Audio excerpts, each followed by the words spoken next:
একদিনের কথা, শ্রী রামচন্দ্র ও সীতাদেবী বসে নিজেদের মধ্যে গল্প করছিলেন। কথার প্রসঙ্গে হনুমানজির কথা উঠতেই শ্রীরাম বললেন, হনুমান আমার পরম ভক্ত। সীতাদেবী অবাক হয়ে বললেন, ও মা, আপনি এটা কি করে জানলেন? সে তো আমার ভক্ত। শ্রীরাম হাসলেন এবং বললেন, তুমি এখনো জানো না? সে আমাকে ছাড়া আর কাউকেই মানে না। সীতাদেবী মৃদু হেসে বললেন, আপনি ভুল করছেন। সে আমাকে যতটুকু ভক্তি করে ততটা আর কাউকেই করে না। শ্রীরাম তখন বললেন, তাহলে ঝগড়া করে লাভ নেই, তাকেই জিজ্ঞাসা করা যাক।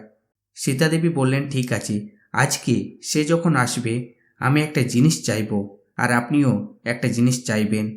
যার কাজ সে আগে করবে সেই জিতবে। শ্রীরাম রাজি হলেন। কিছুক্ষণ পর সন্ন্যাসী সেখানে পৌঁছালেন। শ্রীরাম ও মাতা জানকী দুজনেই তাকে স্নেহভরে স্বাগত জানালেন। হনুমানজি এক হাত দিয়ে শ্রীরামের এবং অন্য হাত দিয়ে সীতার পা টিপতে শুরু করলেন। সীতাদেবী শ্রীরামের দিকে ইশারা করলেন। ভগবান রাম বললেন, হনুমান, তুমি আমার ভক্ত তো? হনুমানজি প্রথমে একটু ঘাবড়ে গেলেন, তারপর ভাবলেন, আজ নিশ্চয়ই কোনো বিশেষ ব্যাপার আছে। তিনি অত্যন্ত বুদ্ধিমান ছিলেন, তাই ভেবেচিন্তে বললেন, প্রভু, আপনি কি জানতে চাইলেন? আপনার ভক্ত অর্থাৎ রামের ভক্ত। না প্রভু, আমি রামের ভক্ত নই। এইদিকে সীতাদেবী ভাবলেন তিনি জিতে গেছেন। তিনি হাসি মুখে শ্রীরামের দিকে তাকালেন। শ্রীরাম কিছুটা লজ্জিত হয়ে নিজের পা সরিয়ে নিলেন এবং হনুমানজি তার পা ছেড়ে দিলেন। তখন সীতাদেবী জিজ্ঞাসা করলেন, তাহলে তুমি কি আমার ভক্ত হনুমান? হনুমানজি বললেন, আপনার ভক্ত? মা, আমি তো সীতারও ভক্ত নই। এবার সীতাদেবীর লজ্জিত হওয়ার পালা। তিনি অবাক হয়ে গেলেন আর শ্রীরাম হাসতে লাগলেন।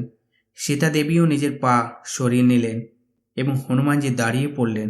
শ্রীরাম ও সীতা দুজনেই বিস্মিত হলেন যে সে যদি শ্রীরাম বা শ্রী সীতা কারুর ভক্ত না হয় তবে কার ভক্ত? শ্রীরাম আবার জিজ্ঞাসা করলেন, তবে কার ভক্ত তুমি হনুমান? কার জন্য আমাদের এত সেবা করো? যদি অন্য কারোর ভক্ত হও তবে তো তার সঙ্গে বিশ্বাসঘাতকতা করছো। হনুমানজি হেসে বললেন, না আমি শুধু শ্রীরামের ভক্ত, না আমি শুধু সীতার ভক্ত, আমি তো আসলে সীতারামের ভক্ত। হনুমানজির এই চতুর উত্তরে দুজনে অত্যন্ত প্রসন্ন হলেন। শ্রীরাম বললেন, হনুমান, তোমার যেমন বল তেমনই বুদ্ধি, কিন্তু আজ শুধু বুদ্ধিতেই কাজ হবে না, আজ আমাদের একটা ফয়সালা করতেই হবে। তখন মাতা সীতা বললেন, হনুমান, আমার খুব তেষ্টা পেয়েছে, একটু জল নিয়ে এসো তো। হনুমানজি বললেন, এই তো নিয়ে আসছি মা। সাথে সাথে শ্রীরাম বলে উঠলেন, হনুমান, খুব গরম লাগছে, তাড়াতাড়ি পাখা দিয়ে বাতাস করো, নয়তো আমি জ্ঞান হারাবো।